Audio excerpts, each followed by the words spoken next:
Corporal Jerome Pierce. He fought with the 36th Massachusetts Infantry, enlisting in 1862. He died in 1864. He was a casualty in the fighting at the Bloody Angle at Spotsylvania Courthouse. He was shot through the heart.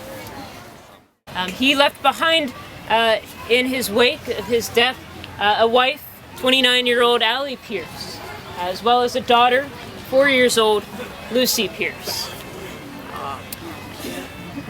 Now, Jerome Pierce would have been a soldier like any other, buried in our cemetery, lucky to be known in an identified grave, except for Allie.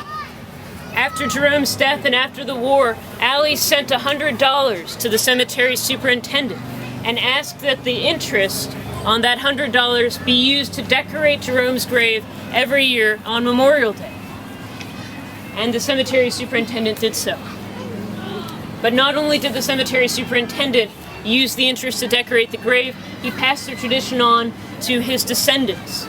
And so his children and their nieces and their nephews continued the tradition on through the years. One even continuing the tradition until the 1990s and said, he was always just Jerome to us. We never really knew anything about it, except that the family sent my grandfather $100 and asked us to take care of his grave.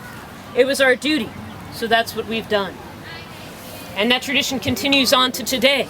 Even just 10 years ago, the nieces and nephews grandnieces and nephews gave us $500 to the National Park Service so that should they be unable to continue the tradition, we will always keep flowers on Jerome Pierce's grave on Memorial Day.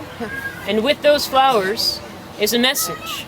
And that message reads every year, once lost, now found, never forgotten. And I think there's no better message for Memorial Day than that, as we will remember always Jerome Pierce and him as a representative of all the 15,000 others buried here in the cemetery, never to be forgotten by us or future generations, following the descendants of Andrew Birdsall as our model, to say that we will never forget even though we never knew these men. And so we continue the tradition of remembering, honoring, and truly loving these men, despite the distance of time.